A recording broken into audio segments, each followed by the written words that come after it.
Contrairement à la surprise de César et au coup du menhir, autre dessin animé gaulois produit par Gaumont, Astérix chez les Bretons repose sur un unique album, scénarisé par René Goscinny et dessiné par Albert Uderzo. Ce choix tient presque du pari impossible, tant il a été dit et répété dans l'univers des personnages animés qu'un seul album est généralement insuffisant pour un long métrage. En effet, on calcule qu'une page de bande dessinée correspond à 1 minute de film.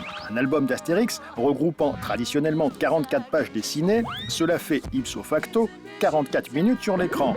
Bilan au bas mot, il manque 25 minutes. C'est beaucoup, mais cela ne fait pas peur aux Gaulois ni aux créateurs des films. Car il existe un moyen de combler ce manque, lequel développer certaines scènes ou intégrer des passages supplémentaires à l'histoire déjà existante. On peut par exemple glisser dans la narration ce que l'on appelle un gag récurrent. Cela ne signifie pas que ce gag serve à nettoyer les neurones des spectateurs.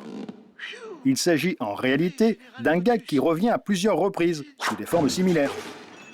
Dans Astérix chez les Bretons, il y a ainsi le gag du soldat romain qui glisse sur un parquet trop bien ciré ou trop bien récuré. C'est aussi pour cela qu'on parle de gag récurrent. J'ai encore de mauvaises nouvelles. Dans ces grandes lignes, Astérix chez les Bretons, le film, suit fidèlement Astérix chez les Bretons, le livre, ce qui explique pourquoi l'affiche de cinéma est très proche de la couverture de l'album. Seul Obélix a une façon nouvelle de tenir son ballon. Dès le début du film, les deux histoires se ressemblent, presque aux images près.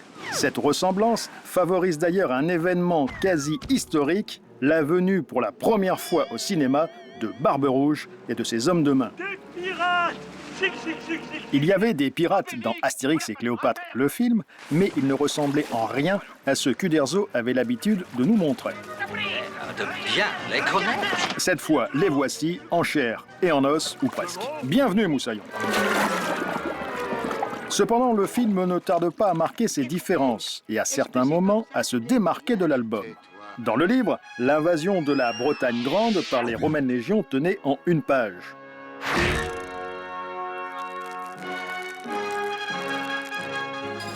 Dans le film, elle occupe pas moins de 8 minutes, s'épanouissant dans toute sa magnificence.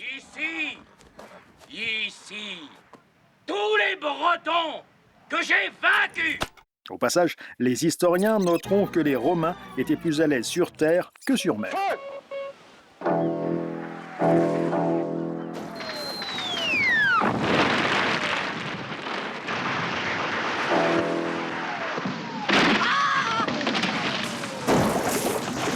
Après ce morceau de bravoure qui a permis aux auteurs du film d'ajouter des scènes spectaculaires, le film revient au livre dont il retrouve le suc des dialogues. J'ai un cousin Gaul. Son village a toujours résisté aux Romains. Il possède une magique potion qui leur donne une surhumaine force. Comment êtes-vous? Secouons-nous les mains.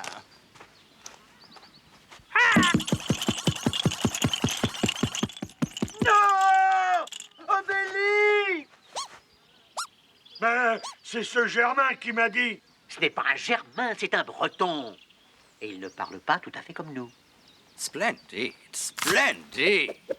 Mais, encore une fois, l'œuvre de celluloïd va plus loin que l'œuvre de papier et s'offre le luxe de proposer une présentation printanière du village gaulois. Bonjour, c'est automatique. Quelle belle journée. Ça sent bon le printemps. Présentation qui se termine par une inévitable bagarre. Dans ce village où il fait bon vivre, à condition de ne pas manger trop de poissons, arrive Joli Thorax, que les deux plus célèbres Gaulois suivent jusque dans ces terres bretonnes. Au moment du départ se situe une autre différence de taille, plus exactement de petite taille, mais de grande importance. Cette différence a un nom, Idéfix. Et oui, dans la BD, ce quadrupède, pourtant peu encombrant, restait au village. Sur l'écran, il est du voyage. Quelle chance d'être accompagné par 2 courageux hommes. Et aussi par un chien petit. La venue d'Idéfix constitue plutôt un morceau de chance, comme disent nos cousins britanniques, car ce chien au blanc pelage va participer aux bagarres. Il va également pister le tonneau contenant la potion magique. Et surtout, pour la première fois de sa jeune existence, il va boire de la potion magique. Autre divergence entre le film et l'album, la provenance d'une mystérieuse herbe qui finira par devenir la boisson nationale des Anglais. Dans le livre, c'est le druide Panoramix qui confie, presque distraitement, cette précieuse marchandise à son ami Astérix. Dans le film, il en va tout autrement. Laisse-moi tout de même t'offrir un sac d'herbe venu de l'Orient lointain. Tout cela n'empêche pas nos trois amis gaulois de mettre le pied sur la perfide Albion, c'est-à-dire d'entrer en pays breton. Faudrait faire un tunnel sous la Manche. Ah, ça, Obélix, c'est une idée à creuser. Là encore, l'histoire du film suit celle de l'album à quelques exceptions près. Ainsi, ni Astérix, ni Obélix, ni Idéfix n'auront au cinéma le plaisir de croiser quatre garçons dans le vent qui affirment que tout ce dont vous avez besoin, c'est l'amour. En guise de compensation, le film propose de très belles images touristiques, mais nocturnes, de Londinium.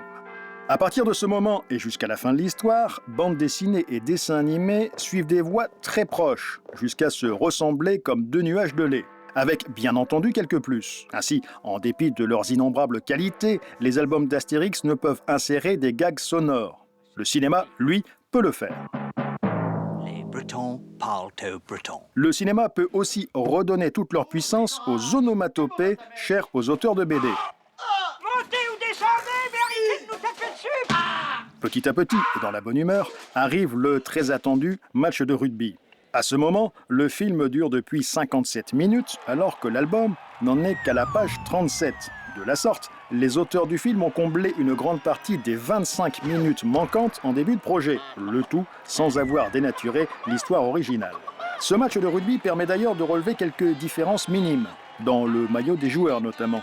Rappelons qu'il est plus rapide de colorier des maillots unis que des maillots rayés. Autre différence, le score final. Au cinéma, l'écart se creuse.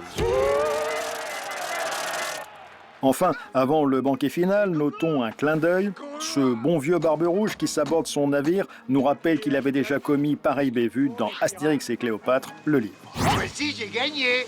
Je n'avais pas coulé mon bateau. Logiquement, on devrait retrouver dans le film quasiment tous les personnages présents dans le livre. Il n'en est rien. En matière de cinématographe, d'irréductibles gaulois et d'invasion romaine, la logique ne trouve pas toujours niche où se glisser. De la sorte, certains personnages, et non des moindres, sont passés à la trappe. En tout premier lieu, le vénérable gouverneur Caius, roi de Prusse. Sur l'écran, il est remplacé par le moins vénérable, parce que moins gradé, centurion Motus. Qu'est-ce qu'on fait maintenant? Curieux personnage que ce Motus. Physiquement, il ressemble trait pour trait au centurion Caius Fépalgugus du Devin. Pourtant, son patronyme renvoie directement à un autre centurion, celui du Tour de Gaulle. Autre disparu, le très britannique Relax. Il est remplacé par le très marseillais Olive Comme Escartefix. c'est trop compliqué et que je vienne de Gaulle, il m'appelle Golix. C'est plus simple. Astérix chez les Bretons, le film, s'amuse par ailleurs à jouer au jeu des chaises musicales, variante harmonieuse du « pousse-toi là que je m'y mette ». En effet, le jovial patron du rieur sanglier est remplacé par le plus flegmatique Surtax, autre aubergiste mais à Londinium, lequel Surtax s'appelle désormais Minimax. Je vais vous servir un très très bon repas. En conséquence, ce n'est plus Surtax qui donne l'adresse du voleur, c'est Bridax. C'est un homme qui s'appelle Fasserax qui me l'a porté. Il a sa maison Via Romana numéro 16. Or, ce même Bridax paraissait nettement plus sympathique dans la BD. Chez les Romains aussi, il y a du changement. Ainsi, le décurion « c'est un lapsus » fait son apparition, Décurion, c'est un lapsus? C'est un lapsus. remplaçant un anonyme officier romain. Interdit de marcher sur le gazon. C'est d'ailleurs ce même « c'est un lapsus » qui dévoile le nom d'un soldat romain jusqu'alors anonyme. Mais si, souvenez-vous, Château Pétrus, le bien nommé, La tienne, Château Pétrus. c'est ce soldat qui découvrait malgré lui le tonneau de potions magiques. Touche pas mon anneau, touche pas mon anneau. Et appuie zut.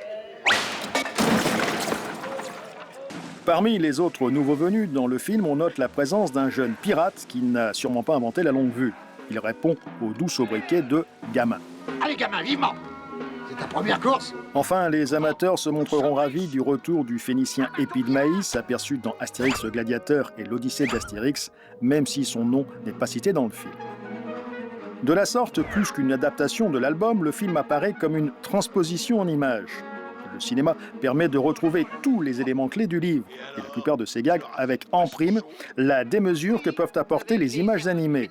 Mais quelle que soit cette démesure, dessins animés et bande dessinée se rejoignent autour d'une scène aussi traditionnelle que réjouissante, le banquet final. Et ils ont aimé ça, les Anglais? Les Anglais, je veux dire les Bretons?